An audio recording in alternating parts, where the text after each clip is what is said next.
Welcome back to another episode of All Things Everything presented by Gulf Coast Smoke. My name is Alonzo. And I'm Sabrina. And this is episode 86. How are you doing today? I'm doing good. I feel like it's finally kind of warming up. We've had some really cold weather. Cold for us, at least. Cold for us. And, just very blessed to have a nice warm house to be in. And for sure. Luckily, the days have been really beautiful. The sun's come out. And so during the day, it's warming up pretty nicely. So most of the time when I go to work pretty early in the morning, right? So I wake up early and I have to be, I'm basically at work by 6 a.m. Walking in on Monday and Tuesday, I typically don't get mad like going to work, if that makes any sense. Like going to work, driving to work, I'm not mad. Walking into my office, I'm not mad. Monday and Tuesday, I was pissed. And the reason is, specifically, there's only one reason. It was so freaking cold and so windy, it was like uncomfortable. The wind was like hitting my face. It felt ugly. And then I got into the work truck. It's freezing cold. I have to wait for the ice to thaw off of the windows. So, of course, I'm not putting any heat on me. I have the defrost on. I got room temp water trying to like hurry everything up. And it's just not working. So for, all of 30 minutes, just in an extremely uncomfortable situation, super cold, waiting for ice to thaw, getting into the office, finally being able to chill out, sit down. And yeah, I was pissed off. Like Tuesday morning, even Timmy came in and was like, bro, you okay? I was like, honestly, it has nothing to do with work or anything. I'm just in a bad mood because like walking into work pissed me off. It was just that cold. And that's like not very typical of me. Everybody, like even Timmy today, he was joking because I was getting a ride from the guys, kind of like everybody was like taking their turn being my work daddy because I've been without a truck for a while. You guys already know, hailstorm, blah, blah, blah, whatever. So some of the guys were picking me up, taking me to work. Like I really appreciate them. I actually treated them all to lunch today. And Timmy was like, man, I kind of miss it. Because I'm like the energetic one in the morning and I kind of like get everybody going. Like, even Mondo and Izzy, when they come in the morning, they're like, bro, like, how do you have this much energy every single morning? And they're like, but you know what? Coming in here and talking to you and seeing how much energy you have, like, it helps us get our day going. Yeah. And so even Timmy was like, man, I ain't gonna lie, I kind of miss it. I kind of miss picking you up. Like, can I pick you up? Of course, he's kidding, but no. So the guys had been picking me up for a while, and I'm very, very thankful and grateful to finally have my own ride back to work now. Being with one vehicle is like, I understand it's not like not everybody in the world is blessed to have that, that luxury of having the two vehicles. And I'm going to just be straight. I don't know how people are doing it because, we have 3 kids. You've got to run the business on the side. And then, like there was a couple of days where I had to take the vehicle to work. Like there was no option because I was working by myself or something was going on here or something was going on there. And it makes it really tough. So shout out to everybody that does it with one vehicle and you got kids and you're running a household and you're doing things. It's difficult. It's a little bit frustrating, and it does feel good to have the vehicle back, and just very, very grateful that we do have the luxury of having two. It's not a necessity; it's definitely a luxury, and I'm grateful because it's been a thing, Yeah, I mean, most family dynamics nowadays need 2 vehicles. I know, like you just said, it's not a necessity, but I feel like in our time now, it's definitely it feels like a necessity, especially if you. I mean, whether you're a stay-at-home mom or not, just everybody trying to get to work, everybody trying to get to school, everybody trying to do what they've got to do for the day, like, you need a vehicle. Well, and that's because our kids are homeschooled as well, so you don't actually have to take them to school, thankfully.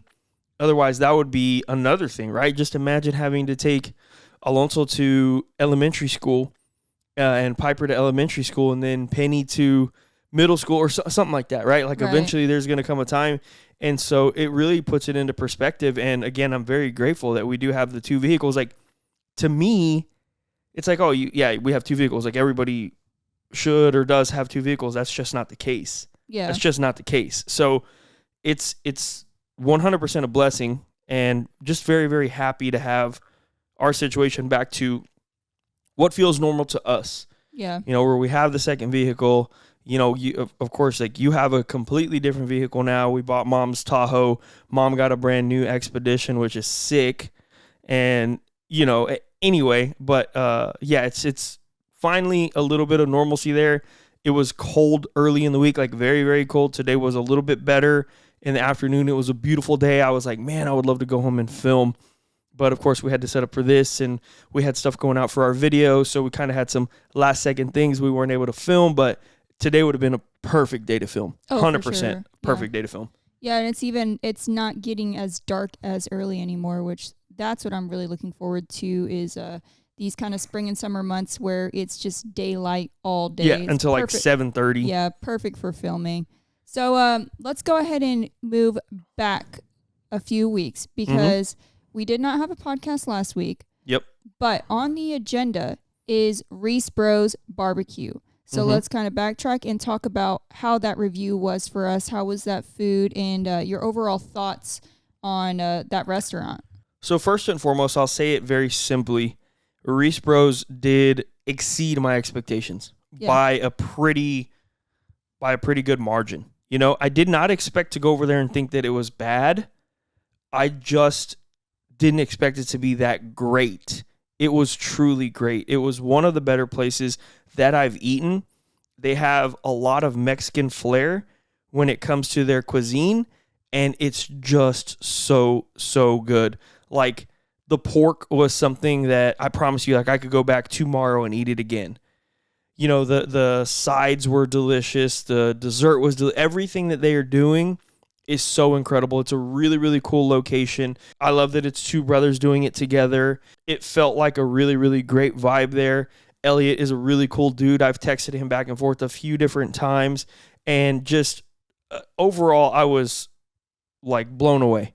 Personally, I was blown away. We actually filmed, and we've said this before, or I think we've said this before. Maybe we haven't.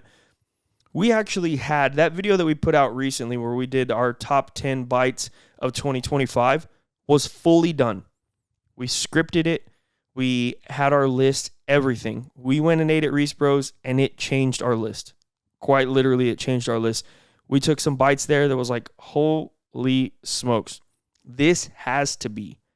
There's no other way it can be. This has to be on this list. It truly was that good. And it jumped in at number 5. So just a really, really great experience, great place. And I would love to go back very, very soon. What did you think overall? Yeah, so first of all, as far as the location, because I have talked about location a lot when it comes to these reviews, it is an outdoor location, but I feel like this is an outdoor location that's done right. I mean, they had heaters from the ceiling. And it was a pretty cool day. It wasn't cold by any means, but it was on a cooler day. But they have, fans for when it's hot. They have heaters hanging from the ceiling for, to make their customers comfortable. They have plenty of seating, a large area for a big line to form. And those are things that I like to pay attention to when we go and do these reviews. As a customer at one of these restaurants, you want to feel comfortable, especially in an outdoor location. Yeah, because believe it or not, sorry to cut you off. Believe it or not, we pay for it every time we go eat. Every single time. I actually have had a lot of people talk to me about that. And they're like, dude, what, you pay?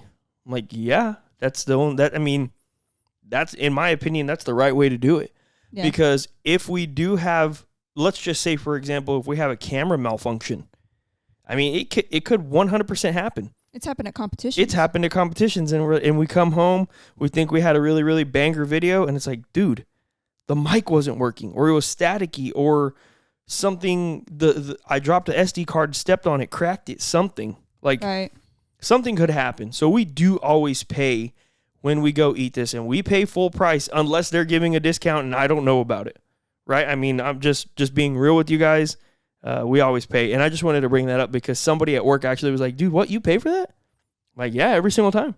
Yeah. So anyway, as a customer, I'm sorry, go ahead. No, yeah, I mean, and definitely you want to pay and support these places too. I mean, one of the main reasons we put on these videos is not just for us to make content, but to, spread the awareness of great barbecue spots that are in Texas. I mean, we have the very famous ones that are well known, but I had never really heard of Reese Bros. Yeah. So and that was actually suggested after we did the Pinkertons review, right. which came from you guys.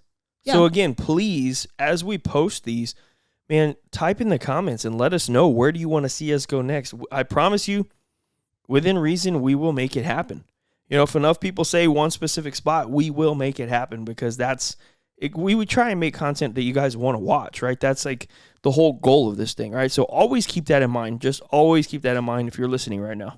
Yeah, and as far as the food at Reese Bros, the thing I really love is when you do this Mexican fusion with barbecue, it can be risky if it's not done right, because I feel like that's really only speaking to a certain group of people who like that style of food, right? Most people, if they're wanting barbecue, they're thinking like maybe more classic barbecue like Pinkertons, right? Sure. So it is a risk when you try to be out of the box like that, but I think they're doing it really, really well. It's good quality.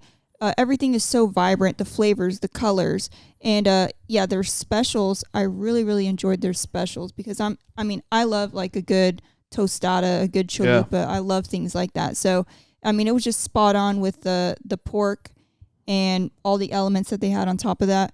As far as the sides, that poblano mac and cheese, so good, snuck up on you, because, and I think you mentioned this in the video, the green throws it off to where you almost feel like it's going to be like a pasta salad or a macaroni salad, where it's not cheesy. Oh, it's super cheesy. It was really, really good. I was really surprised, and I love the shells. I love when places use something that is not a macaroni noodle, because usually the macaroni noodle is like the least appealing for me. It doesn't hold enough of that cheese sauce. So I really, really loved their mac and cheese. Yeah, no, just again, overall, a really, really great place to go. If you guys have the opportunity, if you're in Texas, you need to go to Reese Bros. It is 100% worth it.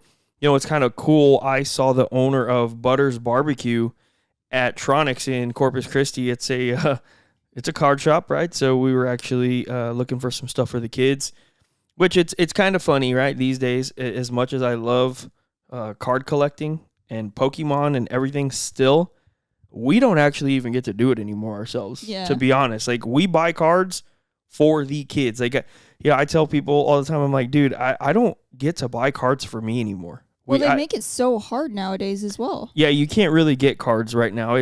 Well, you can. It's just you got to be on the search and look out all the time. But we're trying to buy cards for the kids. Like, truly, we're not buying them for us to rip. We're buying them for the kids. And so I saw the owner of Butters at Tronics. I went up and I was like, hey, man, nice to meet you. You know, my name's Alonzo. He's like, man, I know you from somewhere. I'm like, dude, you might know me from social media because I post all the time and I live in South Texas. So he's like, yes, you're Gulf Coast Smoke. Like, I knew it. And so we kind of chopped it up for a second. And I told him, I was like, hey, brother, I want to come and film at your spot. He's like, dude, anytime. Come on.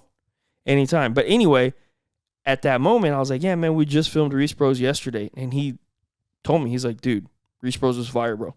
Like, I love it. I love it. And so even for somebody that's in the Texas Monthly Top 50, they're doing great themselves. For them to know and realize and acknowledge that these guys are doing really, really well and they're doing really, really good, that's cool. I love that. And, you know, you see that with a lot of these barbecue joints. Like, you know, me and George, my buddy George Watts, which congratulations to him. He was actually nominated for a James Beard Award, which, if I'm not mistaken, George, if you're listening or if anyone sees this, I do not believe that he won the award quite yet, but he was nominated, as a potential winner for the award, along with Ernest Cervantes and David Kirkland at the Burnt Bean Co. So, I mean, just two powerhouses doing it big, top 5. Where I was going with that was that, you know, George and I actually drove to Seguin and we went and we chopped it up with Ernest and we hung out with Ernest and, you know, we supported him. You know, George came, supported him, and it's just so incredible. Like, George wanted to go congratulate him in person. Of course, Ernest wanted to congratulate him, and, you know, they're talking about what's next. Being around people like that is so motivating. It's like, dude, honestly, if you guys ever have the opportunity to just go listen to Ernest talk about anything, super motivating dude. Seriously, like hardest worker in the room. You know, he posts on his Instagram all the time. He's there at 2 a.m., 20 degrees, you know, smoking meats, getting ready for the day. You walk into his restaurant, you could feel it. You could feel the passion in the air. You know, when the last time we seen him, just everything he does, he's there, he's slicing, he's serving, he's talking to people. It is everything to him. And, you know, for a little bit in my life, I kind of sort of always felt like, how can anybody be that serious about anything that they do? Really, and you know that about me. I've always been like, what? Like, how can you be that serious, right? And I was like that. I would say it's obviously it's been a while, but there was a time in my life when I'm like, dude, how can anyone be that serious about something?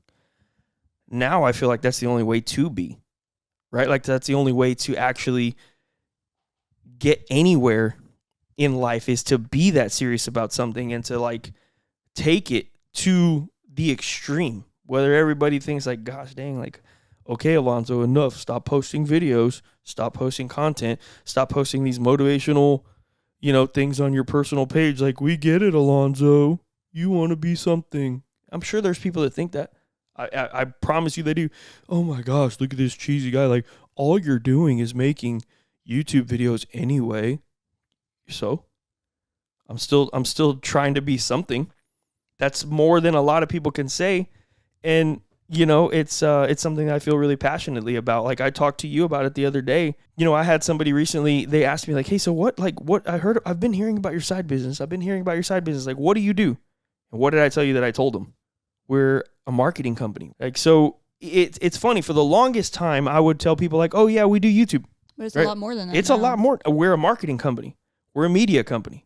We are a social media company. We own an e-commerce store. There's so much to it. The biggest thing for us is driving sales to our product, 1,000,000%.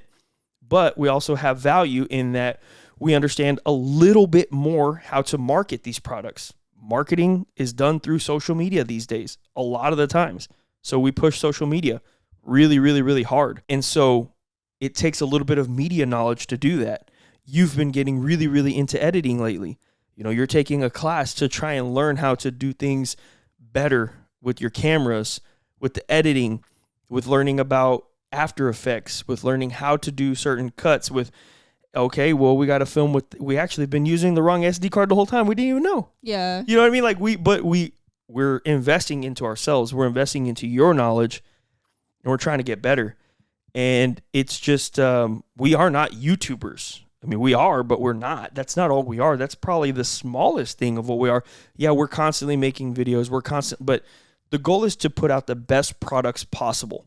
And we feel like we're doing that. We feel like we're putting a lot of passion and effort into our products, right? Like our glaze, I'm telling you guys, and I've told you guys this before, like, dude, my kids they would come into the flipping living room. They're like, what are you cooking? Because, you know, we put vinegar in our glaze. And when you cook vinegar and you cook it long enough, man, it stinks the room up. It fills the space, yeah. It fills the space bad, and it does not smell good. And it's almost like, how is this glaze going to turn out good? But it does. It really does. Because when you put the fruits in there, when you put the sugar, you add some vinegar, you add some other ingredients, it turns out really, really good. But, dude, we were, like, making this so much. I could show you notebooks where we wrote notes on the temperatures, the time, the weights, everything we're doing. I promise you, I could show you all of that. Now, when we took it to a co-packer, yes, we are now using commercial grade food concentrates, but the highest quality. Because if you think about it, and if you know fruits, how many times have you bought a cherry and then the next day bought another cherry? They don't taste the same. Right. One of them's more tart. One of them's, you know, more mushy. One of them's this. One of them's that. Not as much color. Not as much color. There's just so much to it. And so we needed to find a way to scale this properly. Sabrina and I have talked for years about scaling within our means. I actually, as stupid as it may sound, I don't want to wake up tomorrow to 100,000 orders of glaze. How are we going to handle that? Right. How are Sabrina and I only going to handle that? Sabrina, me, and my dad. Like, what are we going to do? Yeah. If we have to package 100,000 orders tomorrow, what are we going to do? Do it. We're going to freak out for probably 3 hours, not know what to do. Scale within our means. That's what we're trying to do. But we've put a lot of time and effort into these products. We have more products we could launch right now. Literally before this podcast, Sabrina and I were talking about it. Man, we don't even know if we're going to launch one within the first 2 quarters because, we have our reasons, but it's just things are doing what they're doing right now with the glaze. We want to let that ride. We want to continue to push people to try this glaze because we truly do think it is delicious. It is not better or worse than anything on the market, but it belongs right next to everything on the market. It really does. It has its place, right? I'm never going to sit here and say, my rub's better than X, Y, and Z's. My glaze is better than X, Y, and Z's. That's not what I'm here to do. I'm just here to show you how to use it, and that interpretation is it's for you to make, right? Like, that decision is for you, not for me. I love it. Of course, I'm going to think all of our products are amazing. Why would I invest all this money if I thought they sucked? Right. I would never do that. I'm dumb, but I'm not an idiot, So I don't know. I just, we put so much thought and effort into this, and I really don't even know how I got on the subject.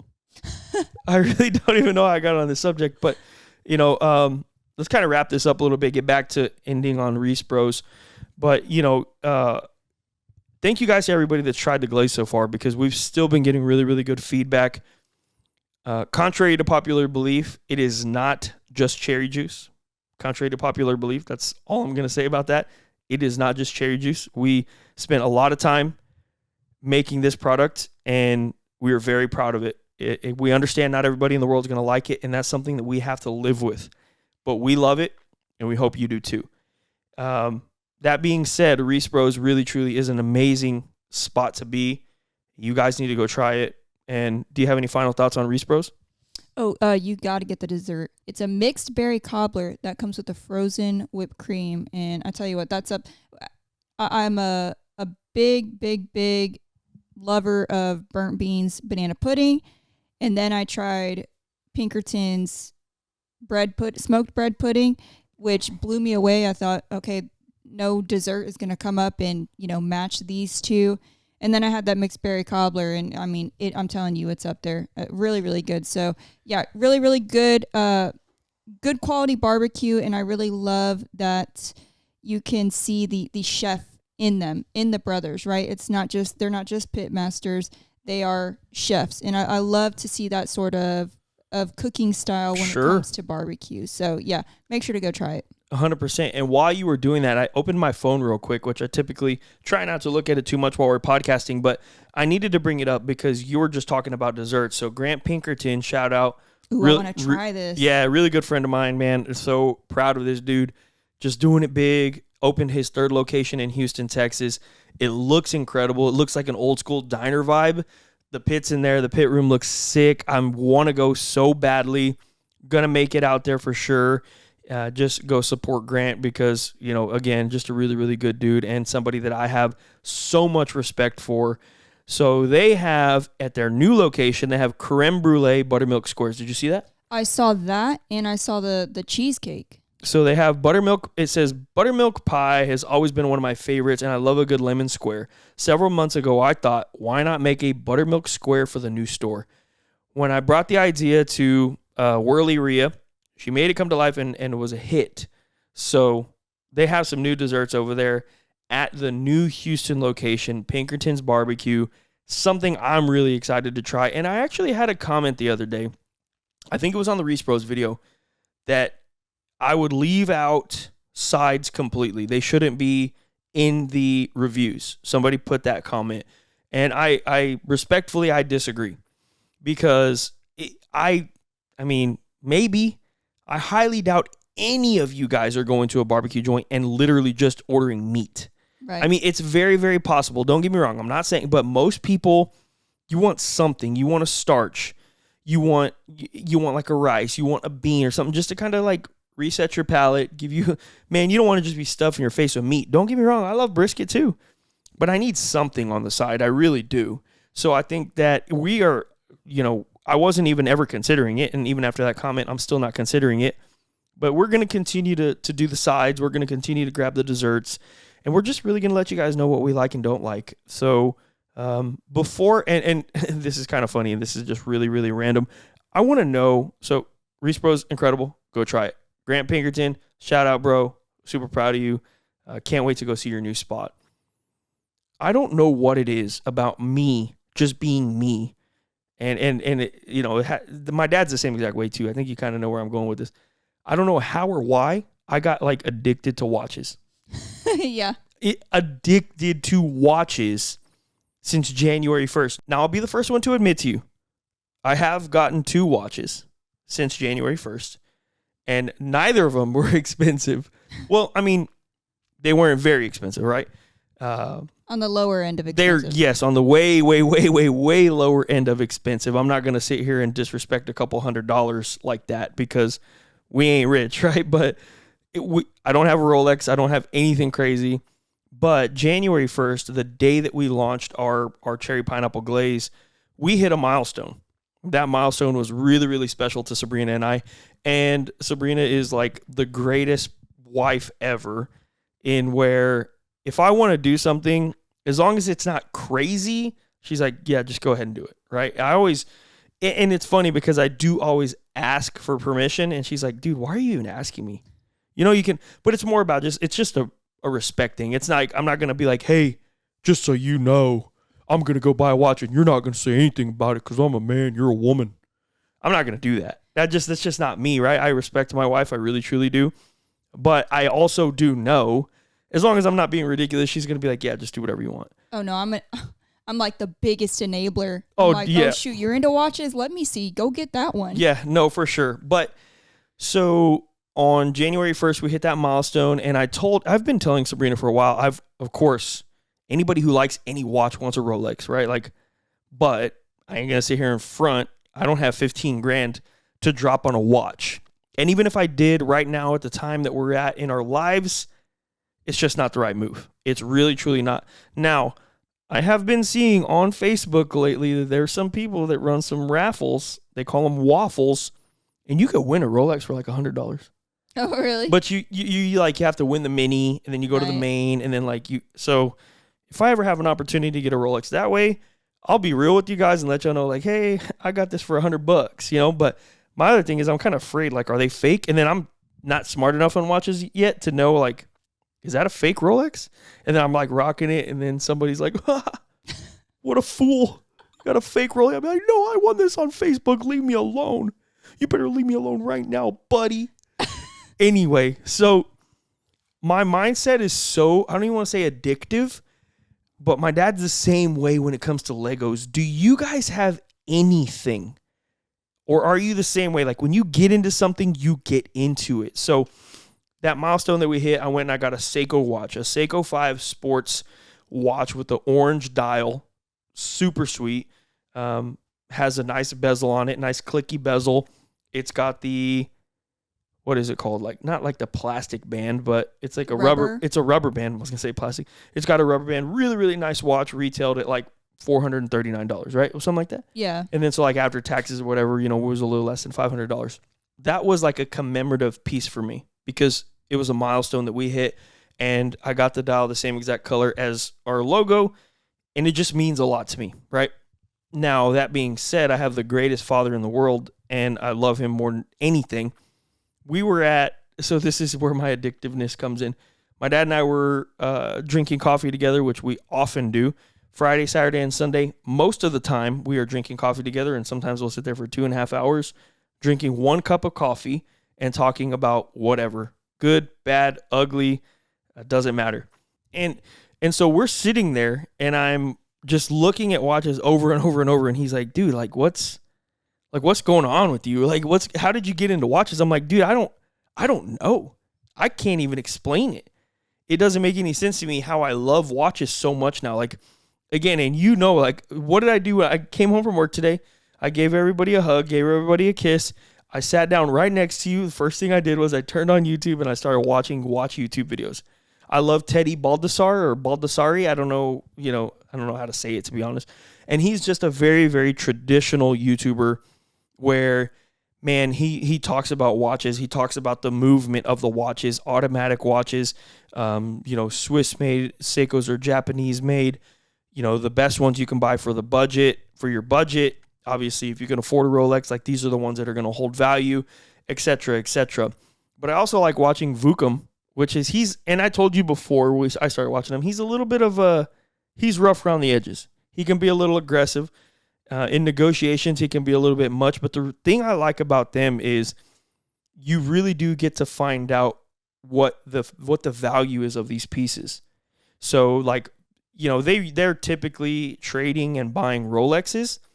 But I told you that actually one of my goals one of these days, probably a long time from now, is to go buy a used Rolex, maybe two, keep those for a couple years, buy a good one that'll hold value, and then trade those in when I'm ready for a brand new GMT.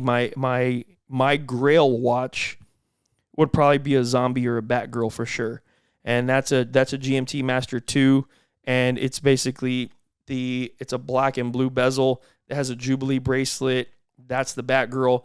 And then it's a gold and silver Jubilee bracelet with like a black and gold and gray bezel. And they just look so beautiful. Anyway, the reason I wanted to bring it up was, are any of you guys like that? Like, if you get into something, do you have to go super hard on it? Because I feel like I am big time. And like my life is revolved around you guys, barbecue, and watches right now. Like that's all I want to do. That's all I want to think about. So I'm curious, are other people like me? Or am I definitely a little bit overboard? I think it might be a mixture of both. Well, it's funny because I feel like in for as long as I've known you, there's been stages of where you've found little like hobbies that you've gotten like that with, but there's things that have lasted much longer than all the rest, like barbecue, for example. That grew way past a hobby. But I feel like watches are kind of like golf. It's like a lifetime thing. It's not something that it's like, oh, I'll only like this for a certain portion of my life. Like that's something you kind of carry on through age and you can pass down.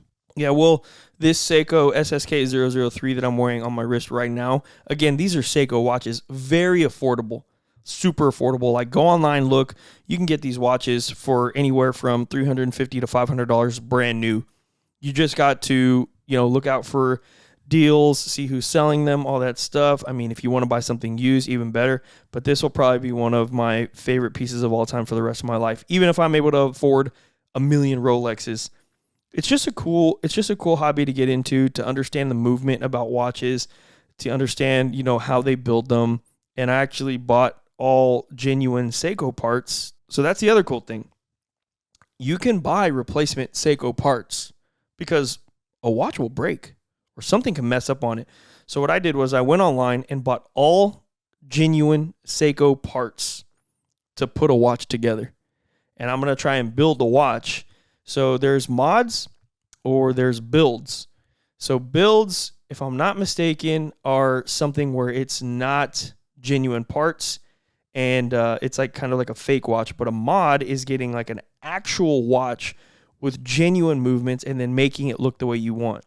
So I'm not going to be building, I'll be modding because these are Seiko, actual genuine Seiko parts.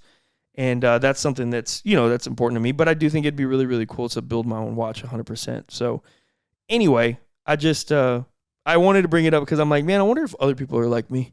Oh, I'm sure they are. You don't really have anything like that you're like that with, though.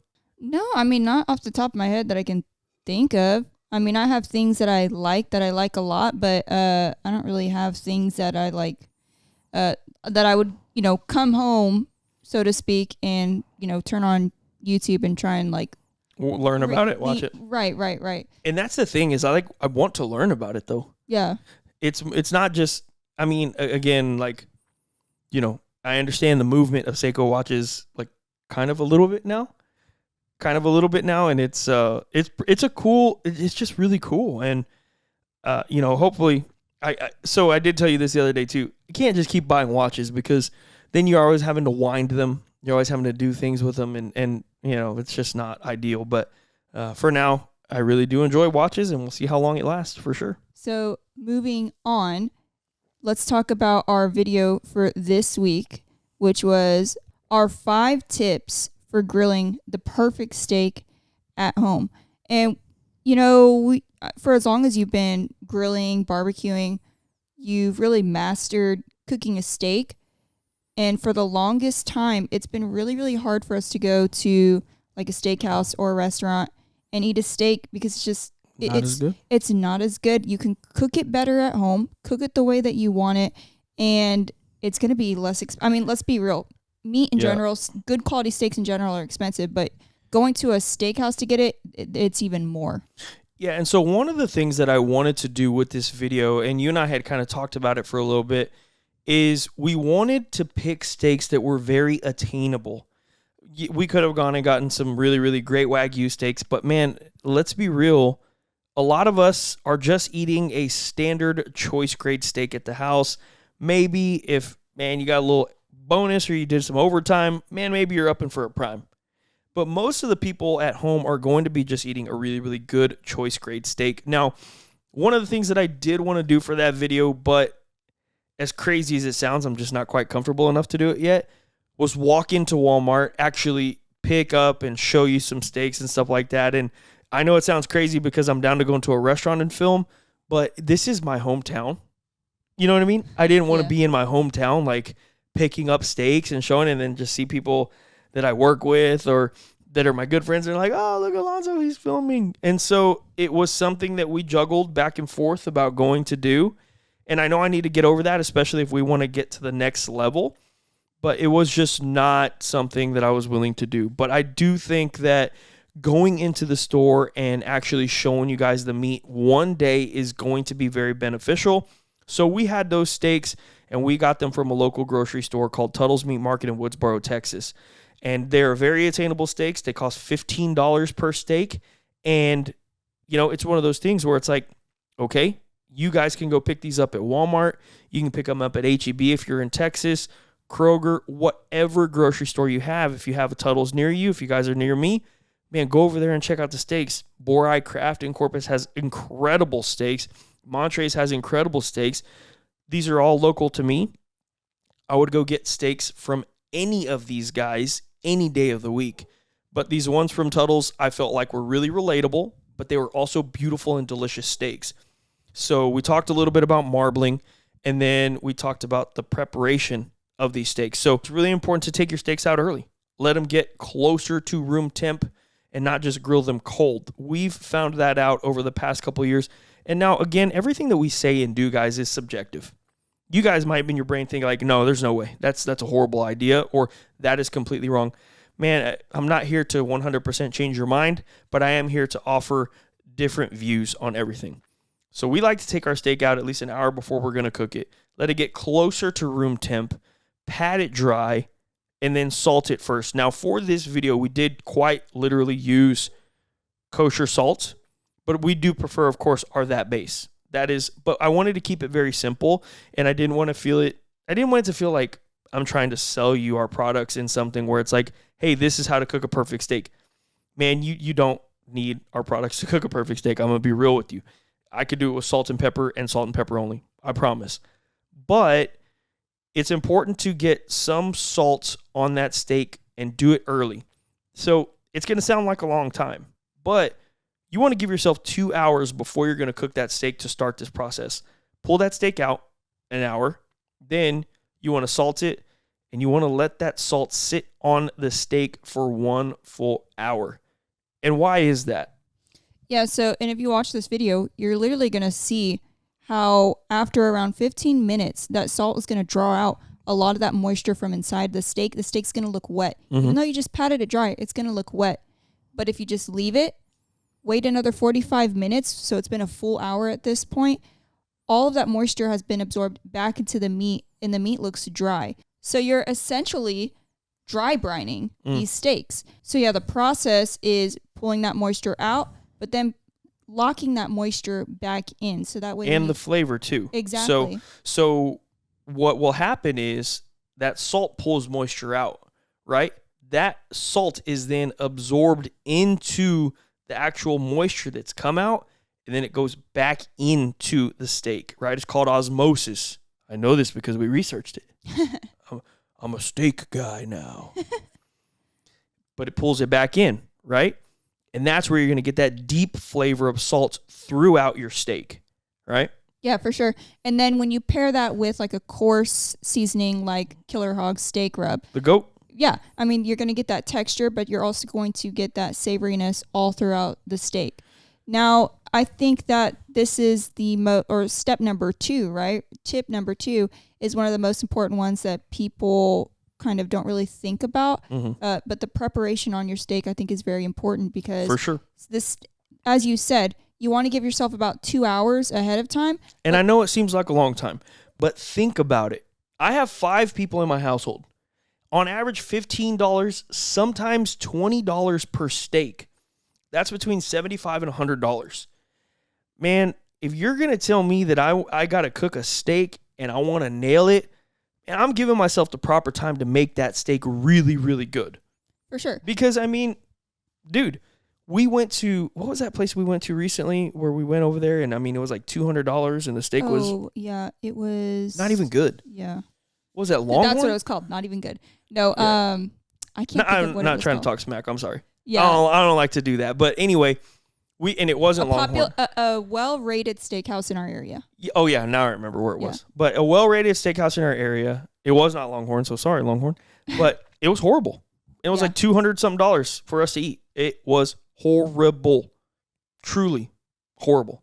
Anyway, go ahead. Yeah, well, but if you think about in the grand scheme of things, the cook time on a steak is very, very minimum. So, Yeah. yes, you put in this prep time, but the actual cook time is very, very short. Dude, I think those steaks were done in like 6 minutes. Oh, yeah. I mean, Like stupid. Or they were like stupid quick. it usually doesn't take us longer than 10 minutes to cook a steak. Yeah. I mean, you do want to give it some time to rest, but even at that, I mean... 25 minutes max. Yeah, we don't even hardly wait the 10 most of the time. Yeah. Just because we're just ready to eat. Yeah. But, and that's the thing also, when you cook a well-marbled steak, that's also going to really help out where it's going to feel more tender because it's got more of that marbling. So even if you by chance overcook it more than what you want, it's still going to have that mouthfeel of like a medium steak because it's got good marbling. For sure. And a lot of the times if you go to the grocery store, even if something is labeled select, still take a look at it Yeah. because sometimes these butchers maybe don't know if it's at like a grocery store and not a butcher shop, they might not know the difference, right? So they might just be slapping a label on there. So there's been times where we've seen a choice that looked like a prime. Yeah. Or we've seen a select that looked like a choice, but it's having... Dude, I've seen selects that look like Wagyu almost sometimes. Oh, yeah. So, and they've mentioned how they grade these meats too, right? They take the grading from one specific cut of the cow, and that's how they grade the whole cow. Right. Right? Now, I'm not going to sit here and lie and pretend I remember, but you can 100% get a great select steak and it have a lot of marbling and it be a very, very delicious steak. So that's one of the things I did want to show when we went into the store, but again, I didn't feel comfortable enough to do it. So hopefully soon I'll get over that little fear or whatever, but definitely always look. Like Sabrina said, always look. If you see select, man, don't think in your brain, oh, that's horrible. And if you see prime, don't in your brain think it's going to be great because we've seen some primes. It's like, bro, that's worse than the worst select I see. For sure. And then you're still paying however much money per pound. It is stupid. Yeah, and most people, they associate fat with, that hard fat, and that's not what you want. You want the intramuscular fat. And that's something that we pointed out in the video. Absolutely. So moving on to tip number 3, Mm-hmm. which, as you mentioned, this could be controversial because some people think you shouldn't flip it at all. And then, are you doing a reverse sear? Are you doing, a sear and then letting it cook indirect? There's multiple ways to cook this. Yep. But I still think the flipping is very, very important. And why? Well, I mean, so, and I even said it in the video. Shout out to Arnie Tex and Jess Prowls because before watching their videos and listening to their mindset on it, man, I was just, you let it sit, sear, flip. And then, man, sometimes you get a really, really burnt crust. Right. And it don't taste so dang good. You think it's char. Man, it's not really char. It's kind of burnt. It's kind of crispy. It's kind of like bitter. Yeah. And it's just not the best flavor, to be 100% honest. But when you flip it consistently every 15, 20 seconds, 30 seconds or so, man, you're building a really, really even crust. You're not burning anything. And then you're cooking it evenly on both sides. Like, you know, there's, for example, like if you guys ever cooked a burger or something and you can see it like cooking up halfway, and then you flip it in the end and then you're like barely cooking the other side. I mean, that can work for like a burger or something else, but for something where you're trying to get like a wall-to-wall medium rare or a rare or whatever, you really don't want to, in my opinion, you really don't want to sear it too hard on both sides for too long, because then you're cooking one side really like a lot towards the middle. Basically, when you're cooking, you know, you're like shrinking everything that you're cooking. Like if you're looking at my fingers right now, right? So you got wall-to-wall medium rare. If you're cooking on the side that's closer to my thumb, for example, that's going to go up, and that's going to continue cooking towards the middle, and then the top is not going to be as much, and then you have that gray band around it. It doesn't look as good. It might be perfect. It might be delicious. It might be what you wanted, but it's not going to have that look. It's not going to have the wall-to-wall medium rare. And yeah, understood. We do social media as a part of marketing, and we want it to look really good. So it's important for us to kind of nail that. But I do think having a room temperature or closer to room temperature steak and flipping it consistently, it's very hard to mess up. It really, truly is. And what we like to do is we like to forward sear. So we sear it first, and then we pull it indirect, and we just close the lid, and we monitor those temps. Now, you can do it the other way if you want.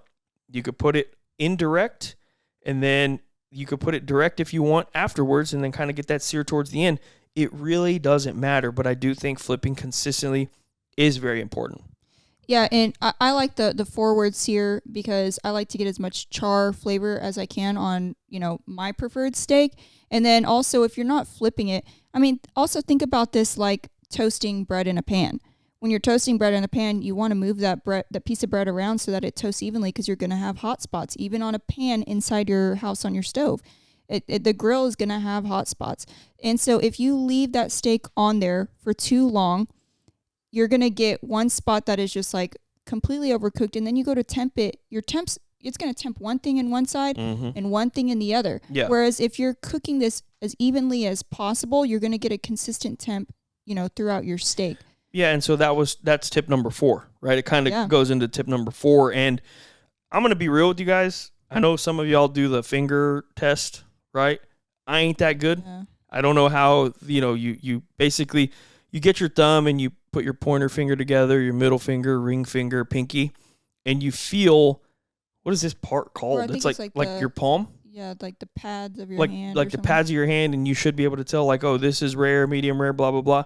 I'm not that good. I'm just being honest with you. Yeah. I prefer to use technology. I prefer to use the tools that are given to me, not like literally given. Of course, we bought the Thermopin, but I prefer to use the tools that are like accessible. So this allows me to make sure that I'm cooking that steak to my perfect doneness. So I pulled it at what in the video was like 124 or something like that. Yeah, that's the way I want it. And like you said, man, so my kids, we cook it a little bit more for the kids. They want something around like that 135. Yeah. Right? Me, I want it a little bit more rare. If it goes up to 135, man, even 140, I ain't tripping. I'm going to be real with you. It just, I don't know. Like a lot of people, I don't know. It just doesn't matter to me that much. I'm not trying to be stupid, but it just doesn't matter to me that much. I mean, dude, we you know, I've talked to a couple of people this week because it's cold. And they're like, how do you make your chili? Beans or no beans? I'm like, dude, I make it with beans because that's the way my mom made it. And that's just, I don't know. That's just the way it is. Yeah. Like, people freak out like, what? You like A1 sauce? Dude, that's the way we ate it. Right. When I grew up, that's the way I ate it. Dude, we ate beef ribs that were grilled and had Kraft barbecue sauce on them. I swear to you, it was fire. Yeah. Even to this day, I'll still eat it. It's like, that's the way I grew up. And now, I think I can make really, really, really good beef ribs that don't require sauce? For sure. That's the way I grew up, dude. I mean, I'm telling you, like, even if I make the perfect, most delicious steak ever, my favorite way to eat it is with a little bit of A1. I don't like a lot of A1, and I actually like the spicy A1 with avocado and cheesy cauliflower rice. Like, dude, that is like my perfect meal. Like, it literally makes my mouth water thinking about that meal because, dude, the avocado, and like I like to put it on top of the steak and like take a fork and like stick it through the avocado into the steak, eat them at the same exact time with a tiny bit of spicy A1. Dude, you couldn't convince me that's bad. I don't care who you are in the world. You could tell me, oh, you don't know how to cook steak? Okay, whatever. That's the way I like it. You eat it the way you like it, and I respect it. You want salt and pepper only? Do it. You want whatever? Do it. I mean, it just, some people like it with ketchup. Some people like it with A1. Some people like it with Heinz 57. It just is what it is. That's the way I grew up, and it's like you get used to it, right? And that's the way I like it. But have a good thermometer. I'm telling you. I mean, the Thermopin is the best on the market. Not sponsored. Just being honest with you. It's the best on the market. If you guys can, wait for a Thermopin sale, go get one because it's going to make you better. Having a Thermopin helps in more ways than just steaks. Oh, yeah. Brisket, ribs, chicken, everything. It's also really cooking. Yeah, Sabrina actually uses it when baking a lot now. Yeah. Or like when we were trying to make our glaze, that's what Sabrina was using to test what temperature the sugar was at.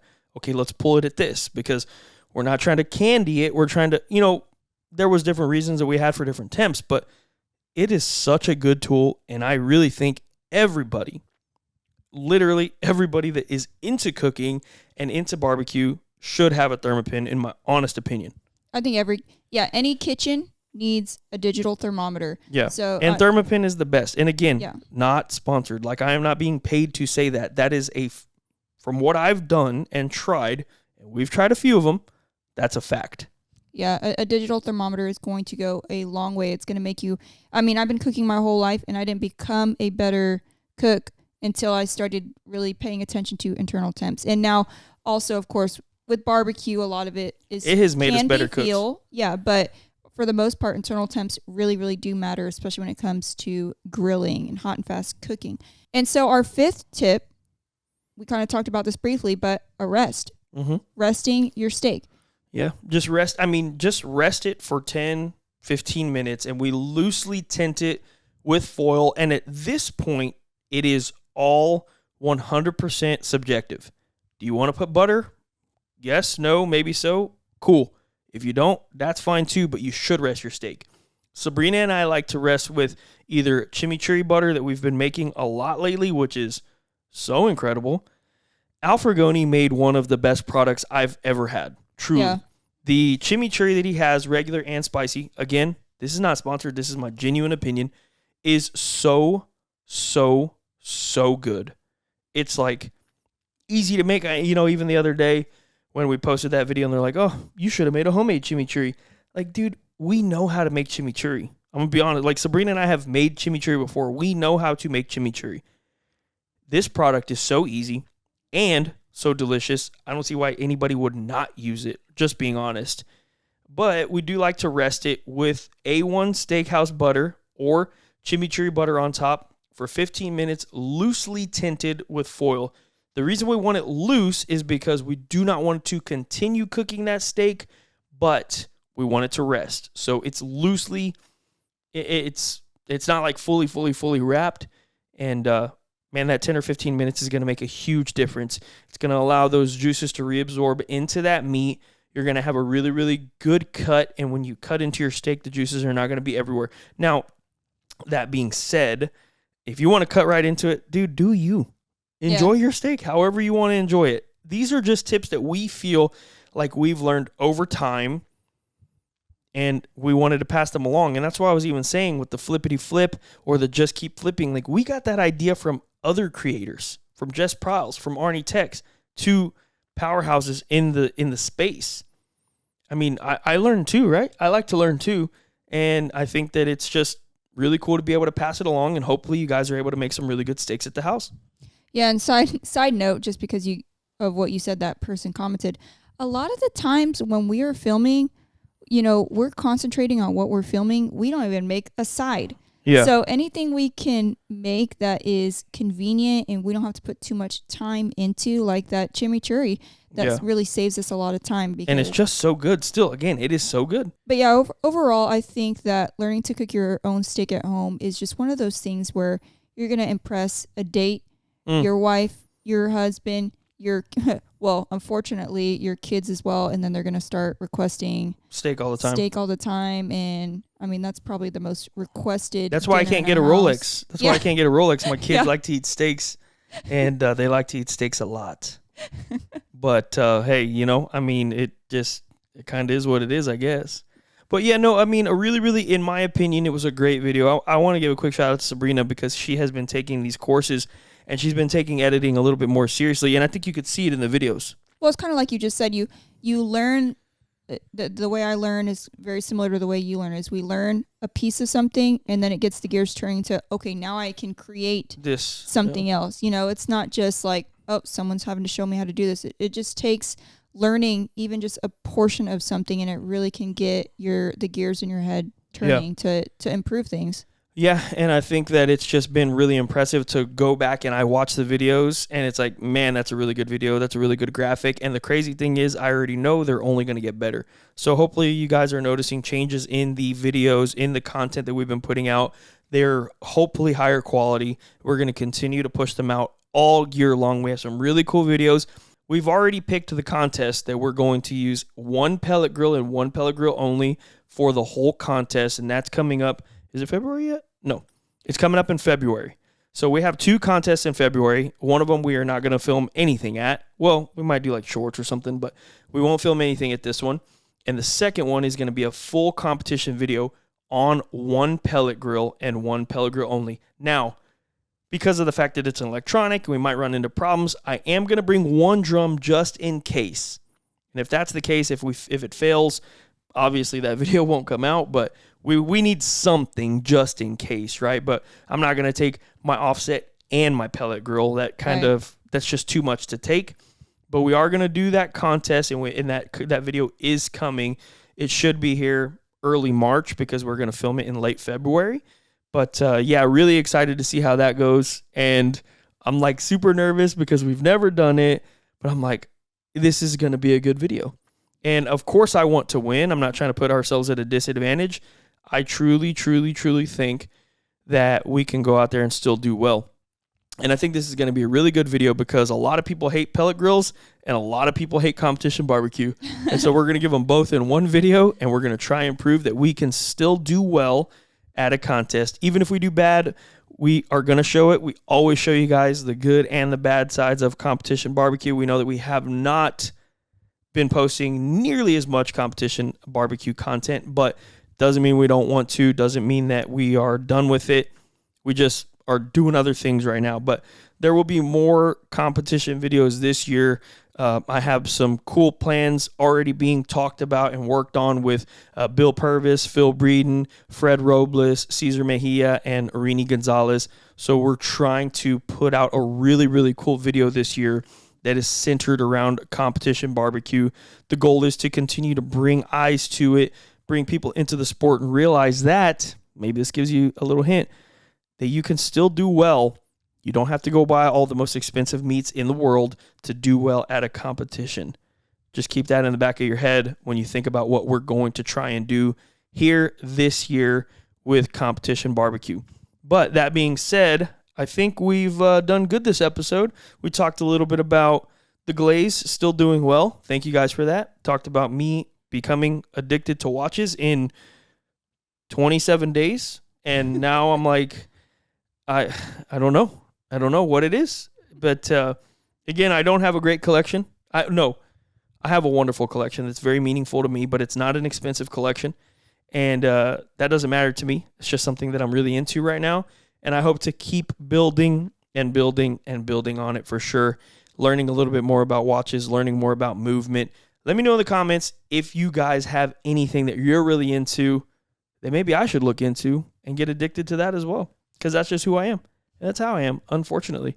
But either way, did you have anything else you wanted to talk about today? No, I think that's it. Go try Reese Bros Barbecue. Shout out to my buddy Grant Pinkerton. Super proud of you. And thank you for continuing to motivate me in everything that I want to accomplish in this space. Just truly proud of you. That being said, good luck to everybody that's cooking at the San Antonio Rodeo this weekend. I'm really sad we're not. We had the opportunity, but some stuff came up. And that's okay. That's just life. maybe next year, hopefully next year, we can go out there and we can try our hand at the San Antonio Rodeo. Shout out to Casanova's Corner. Hopefully everybody there does really, really well. And we do have some exciting things coming soon. Just be on the lookout. Anything else? That's it. All right. Thank you guys for listening. If you haven't subscribed to the channel, do that right now. Helps us reach our goals. We're trying to reach 100,000 subscribers as soon as we possibly can. Other than that, you will hear us and or see us on the next episode. Peace.